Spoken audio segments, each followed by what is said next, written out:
But here's the difference. Most people listening to this right now, around 11 o'clock, you're saying, man, what are we going to have for lunch? What is that going to be? And you're like thinking about it, like there's a pull. When you turn off hunger the way I'm talking about, especially after you've done it for a week or two, lunch feels like this. Oh, it's noon. I guess I could eat. But if I didn't eat, I'd be fine. I could go a couple more hours. It's not that big of a deal. And then you eat because it fits. That's what hunger is. The other stuff is actually a craving. Hey, Nick Nanton here, and thanks for tuning in to Now to Next. I want to make sure you don't miss a single episode of this show on YouTube. So before we continue, be sure to subscribe to our channel and ring the bell to get notified about our latest videos. You have the option to be notified for occasional videos or all of them. If you're on your phone, just go into your settings and switch on notifications. Thanks for watching.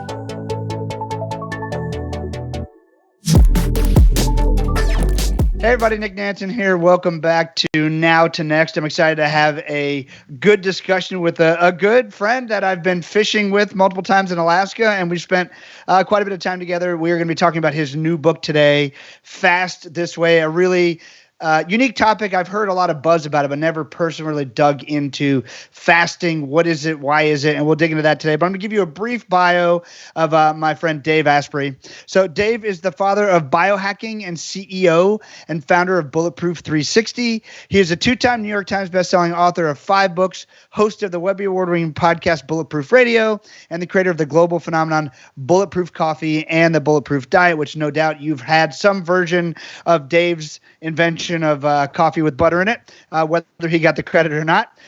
Through the Bulletproof Diet, countless biological experiments and simple life hacks, Dave has maintained a 100-pound weight loss, upgraded his brain, and transformed himself into a happy and gratitude-filled husband, father, writer, executive, and human being. With over 200 million downloads, I said that right, 200 million, of his Bulletproof Radio podcast, millions of monthly unique visitors to his blog, and the Bulletproof 360 products in millions of households worldwide, Dave has created a movement that shows us the power of intention and the incredible capacity of the human body. He has spent the past 2.5 decades traveling the planet from Tibet to the Andes, discovering and engineering ways to maximize physical, mental, and spiritual well-being. Dave shares his journey of self-discovery as an example that can lead you towards unlocking your full birthright potential. And his latest book, Fast This Way, continues that journey. Dave, welcome, and what did I get wrong? Well, you said only 2 New York Times bestsellers. It's 4. Oh, see, I mean, there we go. We're always like underestimating each other, Dave.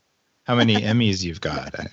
Perfect. Good. Well, even better. A lot to talk about. I want to talk about fasting. You have a new book out called Fast This Way. Everyone should buy it, share it with your friends and family. Before we get to the actual science and the data and all the things you do behind fasting, I'd love for people to know a little bit about your journey. You didn't know you were sick. You got sick when there was a bunch of mold in your family's house. I think this is super interesting because there's probably, millions of people out there walking around not knowing that they're working against something that they don't even know is happening in their body. So tell us a bit about that. So I grew up in a nice house in Albuquerque, New Mexico, but the basement had been flooded, which is common in deserts because when there's water, there's a lot of water, flash floods and whatever. So I had all kinds of weird health problems as a kid, but maybe I have allergies, maybe there's something going on. I was diagnosed with arthritis when I was 14 in my knees. I'm like, isn't that what you're supposed to get when you're 50? And I had just rashes and asthma and cognitive dysfunction, behavioral issues, OCD. All of those can be tied to toxic mold in a home.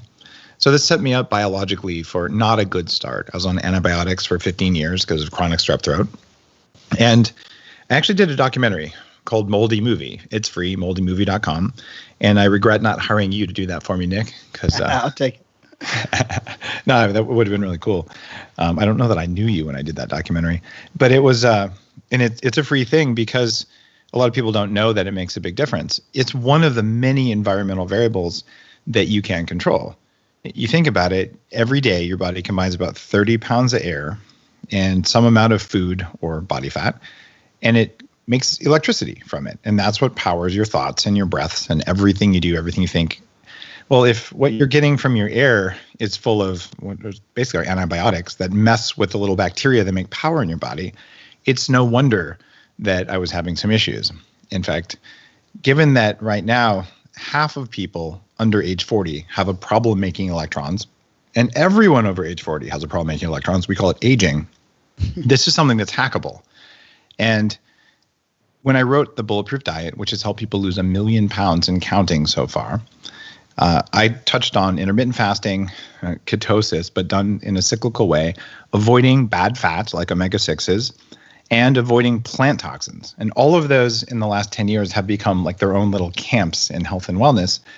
And I've seen this thing happen in keto that really drives me nuts, where people say, oh, I felt really good when I did a keto diet for a week, therefore I'm never eating a carb again.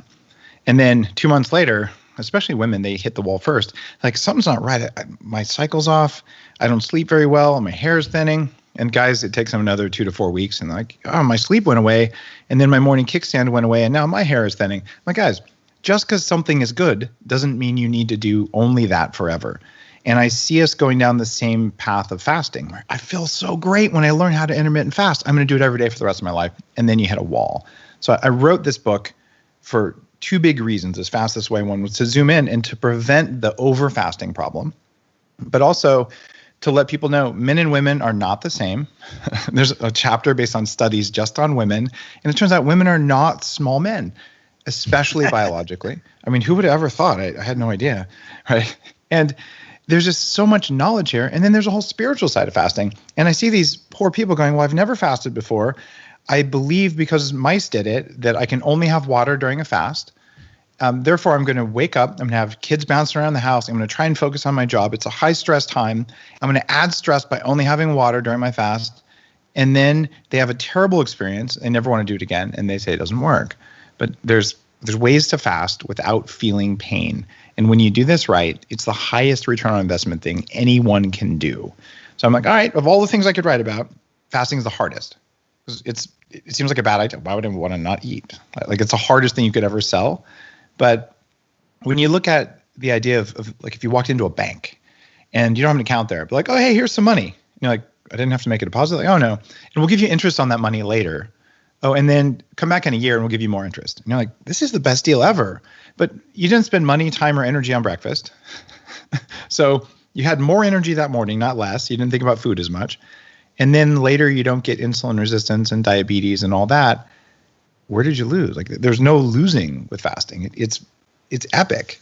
And that's why I want to write a book about it. Very cool. So what was your first experience with the fasting? But by the way, the thing, I love what you talked about there. I use an analogy all the time. When people learn of something new, they usually, step one is disbelief. When they realize it works, they're like, everything cold turkey. They do it 100%, and then they realize they're a miserable human being, and then they figure out some way of integrating the healthy aspects of it into what works for their personality, their lifestyle, whatever else. But we have this imitation stage, which is what screws everyone, right? It's like, oh, yeah, it worked for, I don't know, this guy, so I'm gonna do it exactly that way. But yeah, so what was you've hacked your body. You've done many things that I would not recommend people do with or to their bodies, all in the name of hacking a better human so I can learn from you and not have to do it. Like, what was your first experience with fasting, and was it nuts or was it good? Well, I remember when I was about 26, I had just made $6 million as a co-founder of a part of the company that held Google's first servers, when Google was 2 guys in a server and Facebook was the Facebook. And I'd been struggling with my weight for years. My energy was off. I was having brain fog, and I was actually afraid. I bought disability insurance. I'm like, I don't know if I can keep working because I have the pedal all the way to the floor and I'm slowing down and I don't know what else to do. But I'm exercising all the time. I do everything I can and nothing works. So someone said, hey, Dave, you should try skipping breakfast or try fasting. And this was unheard of in the late 90s. And I was horribly offended, Nick. I was like, are you kidding? If I don't eat 6 times a day, my body will go into starvation mode, right? And then I'll get fatter because I know I read it in Reader's Digest. It must be true. But then the real thing was, I know that I will get hypoglycemia. And so I'm going to act like an even bigger jerk if I don't eat. So it's like I'm going to eat every couple hours, especially during the day, to keep my energy up. And I had believed this was healthy. And I believed if I didn't do it, that I would totally devolve into an angry person, which was actually real. And so that was my first experience with fasting, where I was like, F that. I'm not going to do it because it's a bad idea. And you fast forward, and I'd read the research. I'd done a lot of stuff. And I thought, maybe I'm open to this, but I also knew that I'd probably act like a jerk. So this is right before I started writing Bulletproof, right before I put together the Bulletproof Diet. I hired a shaman to bring me to the desert, put me in a cave where there's no people and no food for anywhere around me, and I just spend 4 days. Then I can completely lose it, and all I'm going to do is yell at the lizards, But I wanted to face being alone, because a lot of people eat when they're lonely. I wanted to face being hypoglycemic all by myself, and I wanted to kind of show my body, look, I know that I'm not going to starve to death for probably 2 or 3 months. And some people can go a lot longer than that. And as fat as I was, probably could have gone longer. So it was a scary thing, to be perfectly honest, both the loneliness and the isolation and the lack of food. But I did it because I was like, I gotta face this down. I don't want it running me. And that's the context, and that's the story that I'm telling throughout the book, where it's a really personal story, and there's a side of fasting that's mostly in your head. So that was my first real experience with a 4-day fast, was just going all in on it. And I talk about the psychology, even the spiritual stuff, as well as the biology throughout the book. The reality, though, is that fasting, it just means going without, but it doesn't mean going without all food. You can fast from social media. You can fast from heat. It's called cold therapy. That's a brief fast. But I mean, you can do all sorts of things. And what's happening is the body thinks it needs something. And then if it doesn't get it, you get super stressed and you tweak. But the reality is that the body doesn't need it. So it's like training your dog to sit when it wants to jump up and down. And you can do this with the systems in your body that you feel like you don't have control over. In fact, you feel like they control you. And it's incredibly liberating. One of the studies in Fast This Way says that the average person spends 15% of their daily thoughts thinking about what's for their next meal. Now, if you could do something during a fast that turned off your hunger voice, you would get 15% better mental performance that day. You have more thoughts. It's actually greater than 15% if you do the math reverse-wise. But basically, you get a massive cognitive upgrade just from that. So then how do you take something that sounds painful and unattractive and then show people you can do it? And as an example, I had 30,000 people join me this week on my fasting training and challenge. This is a free thing I'm doing. Look, I'll teach you my book because I just want you to read it, because I think it's going to make you a higher performance, nicer human when we can banish hypoglycemia from our vocabulary, at least from our life. And so of that, the comments that I've gotten just recently are, I didn't think I could go 24 hours without food, but I did it and I feel better than I have in years. This is why it's worth writing a book about it. And by the way, if you go to fastthisway.com, you can sign up and do the 2-week thing where I teach you all the fasting hacks. I'm not trying to sell anything. I just want people to have the knowledge because it matters. Very good. So yeah, again, make sure you get the book Fast This Way. Dave's sharing lots of knowledge bombs, but this is something that will help. That's why he wrote the book. It will help many people. Now, Dave, one of the things I thought was really interesting too, you bring up in the book is that, first of all, yeah, fasting is just going without for a bit. You say that every major religion has some form of fasting, which I think is fascinating as well, which we can cover in a second. But also, it sounds like, when you start talking about like your body tweaking and stuff, I mean, it very much sounds like an addictive response to me, like the response of an addict. Is it, are we addicted to our food, our routines? Like, what's the parallel there? There are some foods that are addictive. And one of the gifts of learning how to do intermittent fasting, I'm not talking about going days without food the way I did. I'm talking about going 16 hours without food, which is really easy because you're asleep most of that time anyway. Right. Well, it's not as big of a challenge as it sounds. How many days in a row should you do that, by the way? It really depends on how healthy you are, whether you're a man or a woman, how much weight you want to lose. And for women, I recommend if you've got a lot of weight to lose, or you're just getting started, or you have cycle irregularities, you might want to just start out with 3 days a week, maybe 4 days a week, and work your way up to 5. And there are studies that show that that's very effective. And you might say, I feel so good, I'm going to do 5. But it's very tempting to say, okay, I started out doing a 14-hour fast 3 days a week, and I felt really good. So I went up to 16-hour fasting 3 days a week, and then I did it 5 days a week. And now I'm never going to have breakfast again. Right? In fact, I'm only going to have dinner for the rest of my life. That's not going to work. And the idea is that fasting is meant to be flexible and intuitive, where You know what? I'm menstruating. Maybe now is not the time to fast. I had a heavy workout yesterday. Now is not the time to fast. My girlfriend just broke up with me. Dude, have some breakfast. Don't have Pop-Tarts. Have the right foods. And what you learn is that when you eat certain foods, they make you hungry and your fast is almost unbearable. And when you eat other foods, you're completely not hungry. And having a sense of your actual hunger versus a craving is a big thing.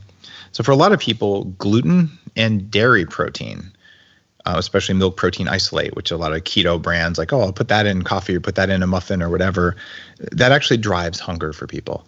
So what you choose before your fast says, will I sail through the fast or will I not? One of my favorite examples, and there's 5 big classes of foods that I talk about as likely to cause cravings for you in the book. But one of them is kale. Have you ever had like a big kale salad and be like, I'm so full I couldn't eat for hours? No. Has anyone ever? No, that's because kale is full of toxins and your body freaks out. It's like, could I have some sugar already so I can help to get rid of these things? You just like whacked me in the face with a piece of kale. I live on a small farm. We have sheep and pigs and chickens. Chickens can eat kale because they'll eat almost anything. Even the pigs spit out kale. And goats won't eat it. Horses won't eat it. They're pretty smart, those animals. It's because kale has this anti-nutrient in it called oxalic acid. I went on Joe Rogan's show when he was into kale smoothies. I'm like, Joe, this is going to cause problems for you. You got to stop this, man. 6 years later, he just had an episode where he's like, yeah, okay, I had to quit the kale, too much oxalic acid. It took him a while, but it builds up. It makes kidney stones. It causes joint pain. It causes brain fog, and it causes sugar cravings. So people don't know it. And like, I'm going to eat this healthy thing, and then they're just dragging. And then, of course, their body wants sugar. So the idea of this is fasting teaches you, wow, what did my last meal do to me? And it's pretty amazing. You learn, these foods that I thought were good for me are not compatible with my biology, and I need to dial back on those. And when you do it, suddenly you have more power. And that's what fasting is about. It's about having just more raw energy to be yourself. So when you also said like a lot of people fast and they only have water, which would have been my guess, of course, before the book. Like tell people if you're going to do a 16-hour fast, you're going to try it for one day, like what does that look like and when should you eat? Maybe what would be a good idea to eat like the day before that's worked at least for you. I'm sure it's different for other people. There's probably some pretty good standards, not Pop-Tarts. And then like what can you have during that fast? What would qualify during the fast or just nothing? All right. There's a group of people who I like to call them the hair shirt fasters. And a hair shirt is something that a sect of monks used to make in like the 14th century. They would weave a shirt out of human hair and they would wear it because it was extra itchy and uncomfortable.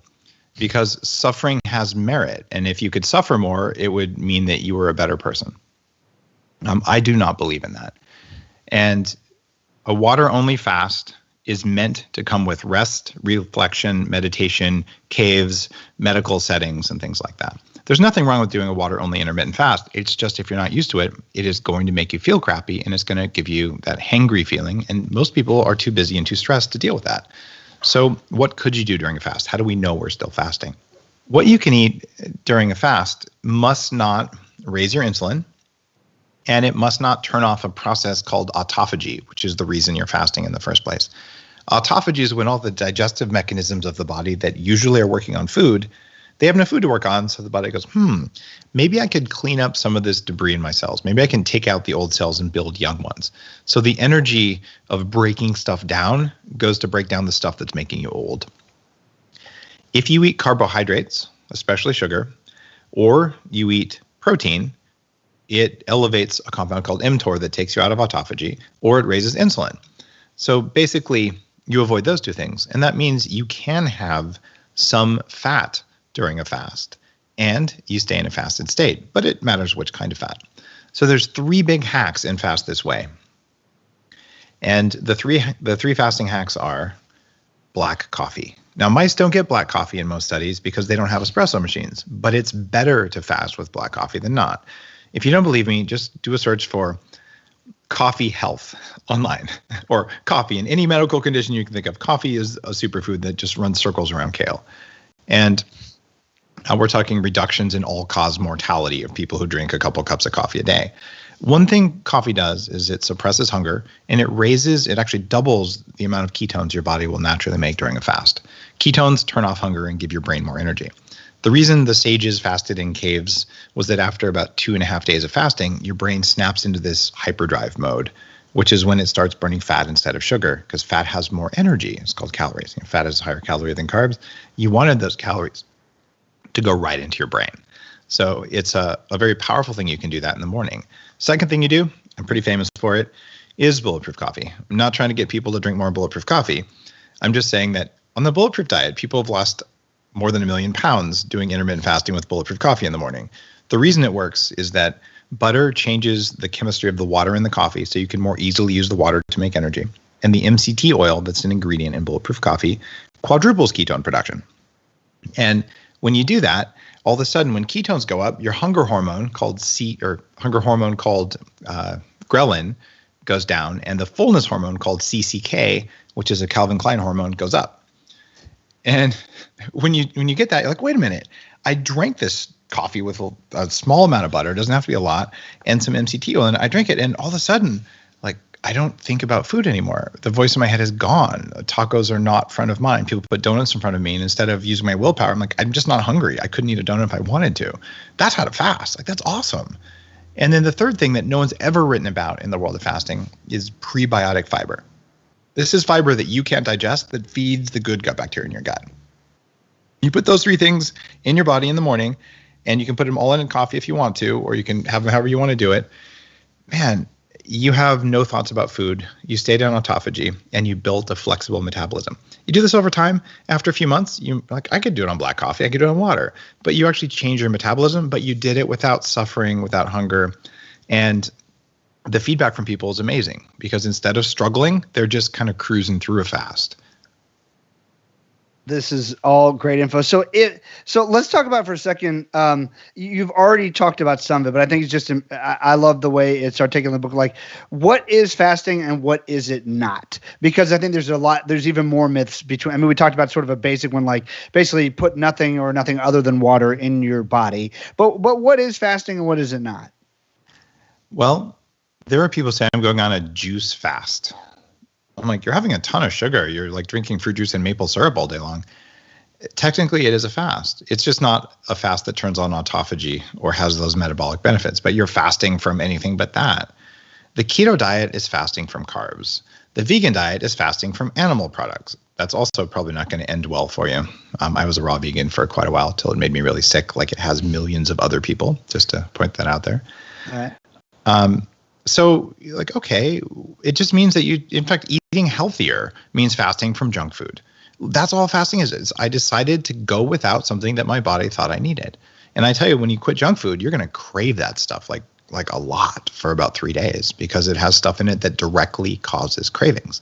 And after 3 days, when you figure out what those craving inducing things are, you cut those out. Like, oh, like I'm much calmer. I'm better off than I was before.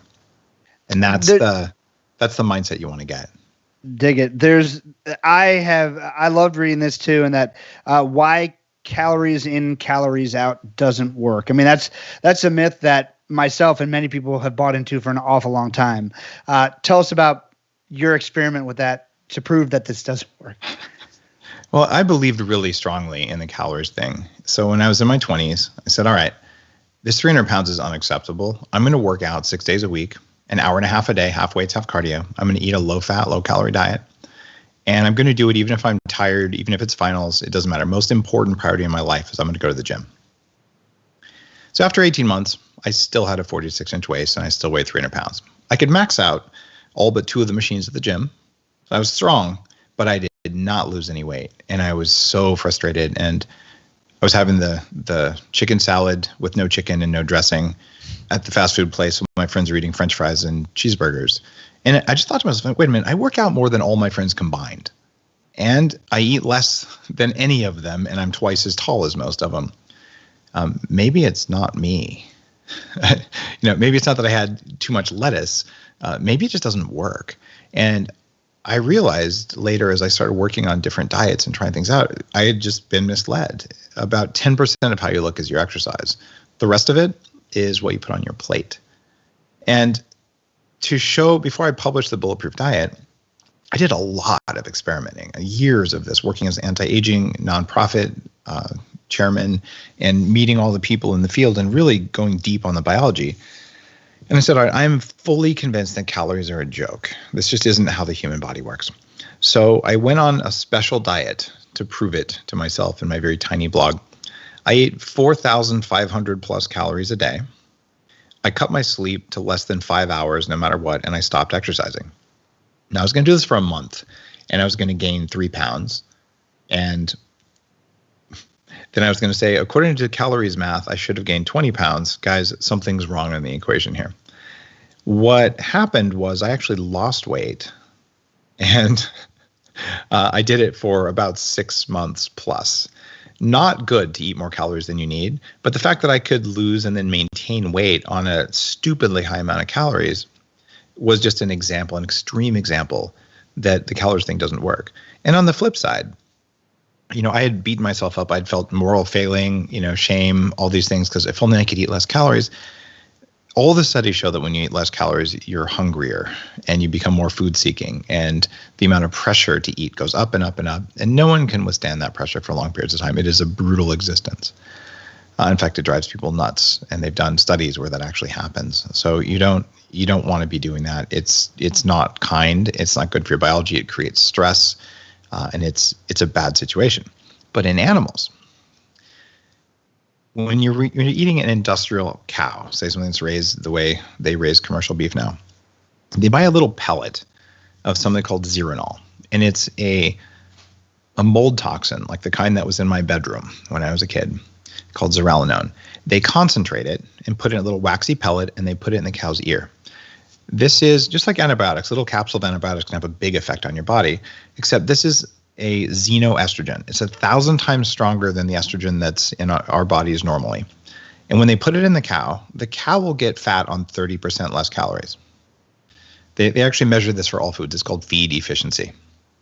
Now, I would just say if a calorie was a calorie, how is it that a little thing in a cow's ear can make calories 30% more powerful? If that is possible, calories are a joke as a way to measure weight loss.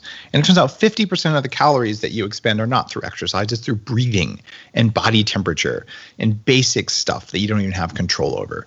4,500 calories. What did you eat to get you to 4,500 calories? I ate the Bulletproof Diet, and I was practicing intermittent fasting because I was having Bulletproof Coffee in the morning, but I was putting in way more butter than made any sense. And every meal was steak and a ton of veggies. I was eating all of the Bulletproof Diet principles. I wasn't eating, tons of carbs and things like that. It was mostly keto, but cyclical keto. So I was just spiking my food with fat to get my calories up that much, and just eating more than I wanted at every meal. So lots of grass-fed meat, eggs, coffee, little bit of rice on occasion, but not every day, some sweet potatoes, stuff like that. And I was just like sick of eating by the time I was done with that. I didn't want to eat that much, but I'm like, I'm going to prove it to myself. And it is bad for you to overfeed. It actually increases cancer risk. You don't want to do it for long periods of time. But the fact that I could do that and lose weight was so unbelievable to me that I'm like, all right, I've tested the edges of the Bulletproof Diet, where I know that it works, and it's been translated into somewhere slightly less than 20 languages. And it's become a global thing of people in South America, people in Korea, people in Japan, who are just all in on this. And in fact, it's really hot right now in the UK. So, and this is going on 7 years since I came out with that book, and it's still going strong because it's what you eat, not calories. And so we've got to put an end to that. What's new and fast this way is when you eat makes even more of an impact than I talked about in the Bulletproof Diet. If you shift your dinner to be an hour or two earlier, that alone could make you lose weight. So if you eat before it gets dark outside, finish your dinner before 6. Think about it. You got 4 hours after dinner before you go to bed. If you go to bed at 10, you sleep 8 hours, and you wake up at 6 if you go on a schedule like that. You've just fasted for 12 hours, which is a very basic minimum baby fast. But most people don't eat breakfast at 6 a.m.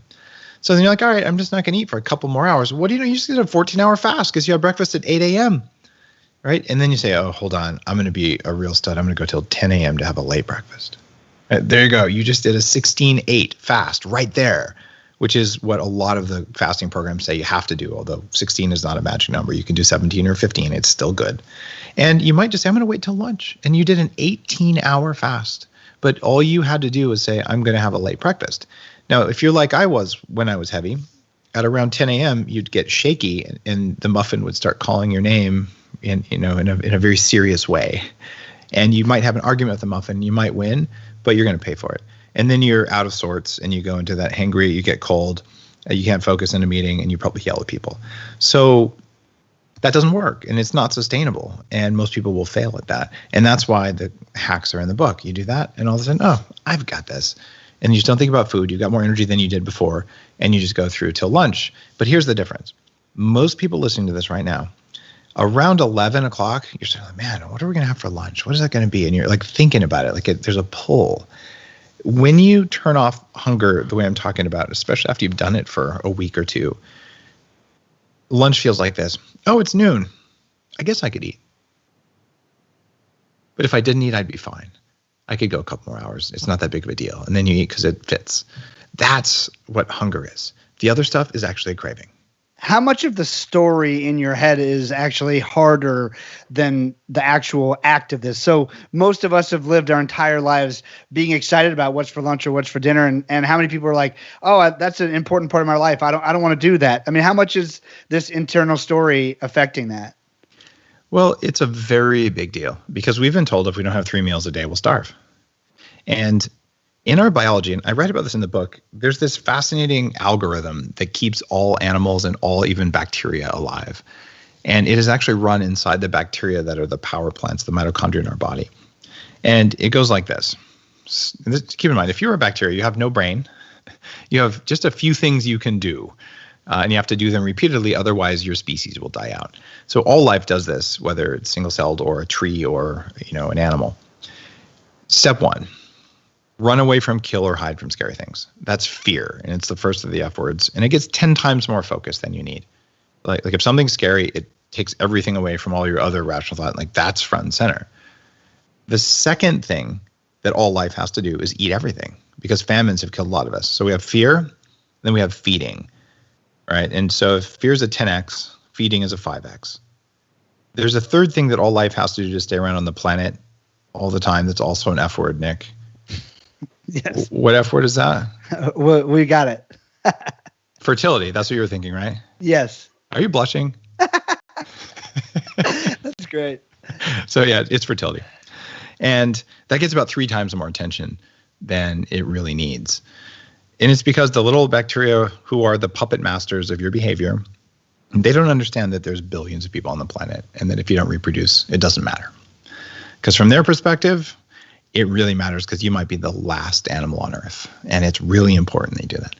Now, I got to ask you, have you ever done something you're ashamed of that's not coming from one of those 3 drives?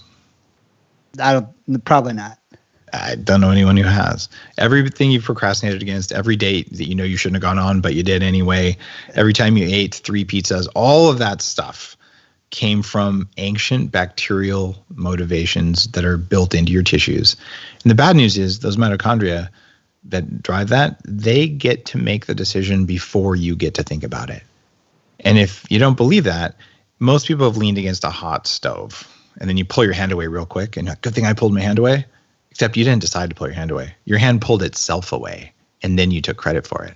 Well, how many times does that same voice say, eat the donut, and then you eat the donut and you take credit for it? It takes over to keep you alive. And it's fascinating how the biology of that works. So when we talk about fasting, how much of it's in your head, that network of ancient bacteria, they're in your head, but they're in all of the tissues in your body, except your red blood cells, surprisingly. So they're everywhere, and they're watching the environment. Is there food? Is there light? Is it cold? Is it warm? Is there a threat? And they're doing their best to make energy, neurotransmitters, and hormones that are going to make you most likely to survive as if you weren't in there.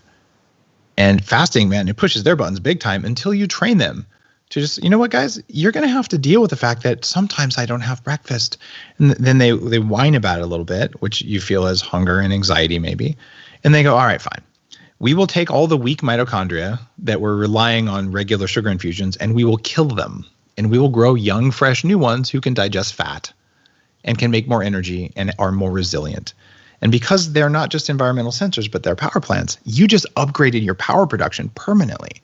And when you do the things I talk about in Fast This Way, even for a few months with the fasting hacks, you have biological resilience. You can make better use of air and food for everything you do, including your immune function, including fighting pre-cancer cells, including showing up in your life in a way that you wanted to instead of acting, like you wish you hadn't acted in your last board meeting or last meeting with your boss or last time your kids yelled at you, whatever the stressor was. So this is about telling your body, you better be able to turn on power on demand in a new way. And the voice in your head, though, it's coming from there. In the book Fast This Way, again, everyone check out the book. It's brand new and you're going to love it. This is just some of the info that's in that book.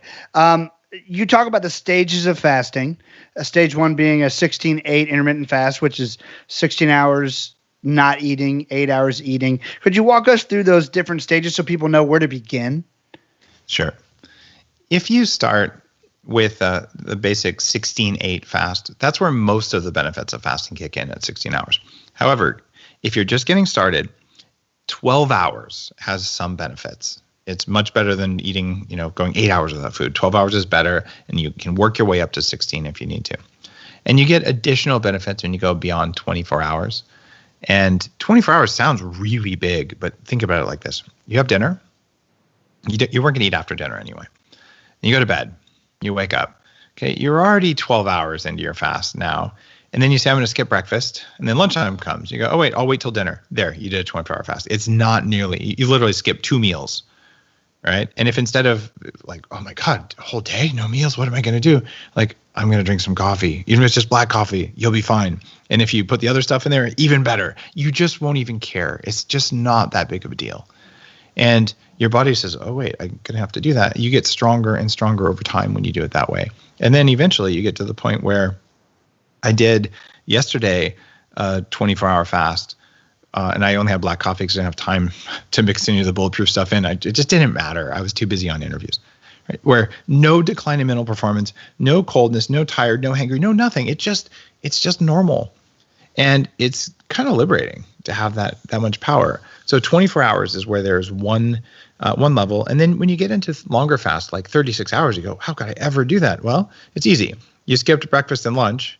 And then at dinner time, you're like, you know what? If I just skip this one meal, and then you go to sleep and you get another 12 hours and there's your 36-hour fast. So it's easy to kind of trick yourself into it.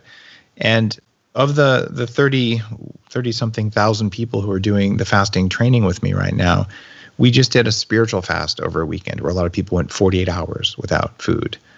And this is a time that when you're going to longer fast like that, where you want to get out a journal, you want to not have kids jumping up and down on you and a spouse, eating pasta in front of you. Like this is a time of rest and reflection. And the difference between a working fast and a spiritual fast is real. And there are people who are well trained on fasting. Okay, I'm going to work, through my 4 or 5 day fast. You can do it. I just don't recommend you start doing that. And a lot of people will never fast for 4 days, and that's fine. But when you get up past 48 hours, you're definitely in longer fasting land, and you get more and more autophagy and growth hormone. Most people can fast really well for several days at home. If you're going to do a water-only fast, and you're going to do it for a longer period of time, I recommend medical supervision. There's some people who don't do it, but generally speaking, that's pretty extreme, especially when it comes to managing your levels of salt and whatnot. But what I'm talking about in Fast This Way primarily is how do you start a regular practice of intermittent fasting that will work for decades and will never break you? And from there, longer fasts become effortless because you got the resilience from the shorter fasts. Now, the regularity of that. So for someone starting out, again, you're saying like a lifelong practice. Is that, again, if I'm trying to get my head around, is that something I do once a week, twice a month? I mean, like, what does that look like? Intermittent fasting, you skip breakfast most of the time, at least 3 days a week. Most people work up to 5 days a week. And then on weekends, you have some breakfast. But you don't want to be having breakfast most mornings. And what you'll find after you do this only for 2 weeks is that you don't want breakfast anymore. Because you realize every time I have breakfast, my morning is slower and hungrier and I'm groggier. But if I don't have breakfast, I'm just on fire. And you kind of look forward to it. And the idea for me of having breakfast, the vast majority of the time, I'm like, oh, I wouldn't want to do that. But if I'm super jet lagged, or if I lifted really heavy the day before and I wake up and I'm like, well, I'm actually hungry, I'll have breakfast. right? And that doesn't mean I did anything good or bad. It was just, okay, my body actually wanted extra protein and it was time for it. And then the next day, intermittent fast. So the idea is, how many days a week? There is no rule, Nick. And it's how recovered am I right now? Think of fasting like exercise, and it is like exercise. It's a stressor, a hormetic stressor on the body. People say, how many days a week should I lift heavy? It depends. How stressed are you? Because it drives me nuts when I see these type A entrepreneurs like you and me, like, okay, I'm going to fly around the world. I'm going to launch 3 companies. And I'm going to do an Ironman, and I'm going to work out every morning. And there's a name for that. It's called burnout, right? So you do a longer fast when you have more energy, and you do a shorter fast when you're already dealing with enough other stuff. Got it. Just you have to learn how to make it a part of your life. Fast for better sleep, sleep for better fast. Tell us about that idea. This is also new information in the world of fasting. And in the last 10 years or so of biohacking, we've learned so much about circadian biology. Nobel Prizes have been awarded in the last 10 years for understanding how our bodies set their timing system. And this all goes back to 2 billion years ago. We were some kind of a cell, and there were these ancient mitochondria bacteria. And then we tell ourselves, we harnessed them. We inserted them into our cells and harnessed them to be our power plants. Now, from their little perspective, they're like, we found a mobile petri dish. We moved in and we're still in charge. Okay, one of those 2 stories is true. I think they're more in charge than we like to think. But here's how mitochondria set their time. At night, it's cold and there's no food because they ate algae. So they're floating in the ocean, and let's see, sunset comes, red light, gets cold, there's no food because there's no sun to feed the algae. So then they drop down in the water and they basically rest and recover. And then red light comes in sunrise, and then the water warms up. And as the red light gets brighter and you get more and more sunlight, it's less red, more blue, they come up. Right around between noon and 2 p.m. is when there's the most bright sunlight and the most food available. And this happens every day. So your body sets the timing of just about every cell in there based on a combination in this order of light, food, and temperature. What this means is that if you eat around noon or 2 p.m., that is actually the best time if you're going to eat one meal a day. But for our lifestyles, if you eat at 5 o'clock, that's just fine too. But when you stack light exposure and the timing of your fast, you can become a morning person. And I did that. I've been the kind of guy, my average bedtime for the last 15 years of tracking my sleep was 2:04 a.m. I write my books in the middle of the night. I love the quiet time. That's when all the magic happens for me. I've been like that since I was 10. By using this combination of light and food, it's a lot more convenient to drop my kids off at school at 7:25 in the morning when I wake up naturally earlier. So now I'm a morning person because of what I wrote about in the book. And it's a combination of managing light exposure at night. If you're getting bright lights at night, even if you fast earlier in the day, it's not enough. You got to do both. But when you do both, I tell you how to get over jet lag, how to shift your circadian window earlier so you wake up early. Or if you're one of those poor people who has to go to bed at 8 o'clock because you can't stay awake, what do you do with light and food in combination in order to be able to stay up till 10 like normal people? So you have control of this, but you got to stack both of those things. And I also talk about True Dark, which is one of the companies I started around circadian biology that makes glasses that control the type of light that enters your eyes at night that makes you think it's awake. Just like with food, you have different. You have carbs, and there's different kinds of carbs that do different things. Different fats do different things. Different proteins do different things. So you pick the things that give you the results you want. Light is like a menu of spectrums. And when you cut out certain spectrums, then you're like, oh, different things happen. So these are nutrients you're getting into the body. And I look very much at light like I do food and saying, what kind of light do I want to expose myself to right now? And if you're going to be up at midnight staring at a bright screen with the lights on around you, you should expect to get terrible sleep. And what terrible sleep does, it drives cravings. You're unable to actually use your blood sugar the next morning, almost like you're diabetic. And that's because those little things trying to figure out, hey, we should all think it's nighttime so we can all rest at the same time the body rests, and then we can all wake up at the same time. So if you align your wake up and sleep cycle, man, you get a lot more energy that way. David, we have a question from my friend Christian who's watching live. He said, I've seen a lot of juice cleanses / diets on prepping you for fasting. They talk about cleansing the gut so you can lose weight, et cetera. Any comments on that? Well, Most of the juice cleanses are not fasts. They're giving you a ton of sugar, and somehow this is supposed to be good for you. I do not think there is great science behind that. It just doesn't appear to be a great idea. What you can do during a fast, though, is you can take something called activated charcoal. And I write about this in the book. This has been used for thousands of years around the world. And when you fast, or when you just have bad bacteria in your gut, they make an inflammatory compound that gives you muffin top, and it gives you muffin top in the brain. And it's called lipopolysaccharide, or LPS. So when you don't eat, especially when you're used to eating junk food, these bacteria in your gut freak out and they get stressed.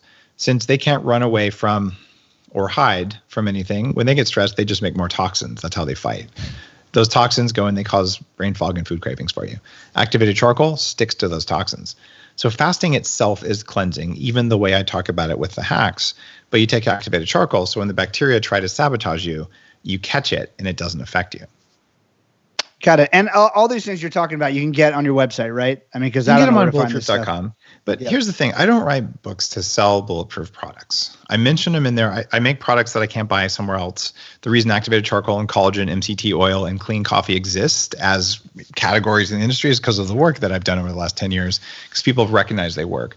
So yeah, Bulletproof.com, the prebiotic fiber is called Inner Fuel, and the MCT oil is called Brain Octane. And there's reasons those are different than the generics on the market. But look, I tell you all the ingredients. I tell you, look, do what you want to do. I have found what works best, and I dialed it in. But it's okay. You know, if you're drinking moldy coffee and all you have is coconut oil, it's not going to do the same thing, but it'll be better than what you do today. And perfection is not required. So I'd say, give it a try and see what works. Got it. Well, I am encouraging you to say bulletproof.com and sending people there, because you have done the work most of us have not done. So it's a safe place to go. Once you do the reading, make sure, of course, all the disclaimers, you're medically healthy, check with your doctors, all the stuff you're supposed to do before you do some of these things. Make sure you are healthy. We have one more question. I think it's an interesting one. Katya is asking. She said she's been living this lifestyle for 3 years and loving it. Thanks for Bulletproof. What's your take on dry fasting? Dry fasting is really interesting. And this is the idea of going up to 3 days, which is pretty extreme, with no food and no water. And this creates a much larger stress on the cells. It also tends to cause the cells to excrete some toxins, increases autophagy even more at the cost of stress. So you're not going to feel very good when you do it. I've seen some really powerful results from people who practice it. Most doctors don't recommend it. It may increase kidney stress. In fact, it almost certainly does. But when you rehydrate with really clean water, it's probably cleaning some stuff out of the cells. So it is of benefit, but it is relatively extreme, and it has more medical risks than a water-only fast or an assisted fast, the way I talk about. Perfect. All right, a couple more things. You also talk, I love how you talk about exercise and body image in the book, because most people would fast to get that Hollywood muscle and fitness cover model body.